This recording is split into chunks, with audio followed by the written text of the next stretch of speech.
আসসালামু আলাইকুম।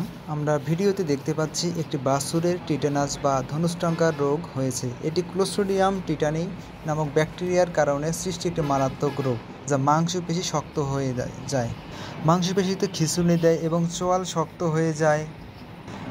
আরও দেখতে পাচ্ছি গলা এবং ঘাড়ের যে মাংসপেশি শক্ত হয়ে গিয়েছে, ফলে সহজেই বাঁকা করা যাচ্ছে না, নড়াচড়া করতে সমস্যা হয়, শ্বাসকষ্ট দেখা দেবে এবং আরও কারণ হলো যেমন কোমর শক্ত হয়ে যাবে, পিঠ ধনুকের মতো বাঁকা হয়ে যায়। এখন আমরা জানবো কিভাবে ক্লোস্ট্রিডিয়াম টিটানি নামক ব্যাকটেরিয়া সংক্রমণ করে বা আক্রান্ত হয়ে থাকে। জন্মের পর বাছুরটির ধারালো মরিচা বা জংযুক্ত ছুরি দিয়ে ওর নাভি কাটা হয়েছিল। এছাড়া আরও কারণ হচ্ছে যেমন খাসিকরণের সময়, শিং কাটার সময়, অপারেশনের সময়ও যদি জীবাণুমুক্ত যন্ত্রপাতি না নেওয়া হয় তাহলে সংক্রমণ করতে পারে।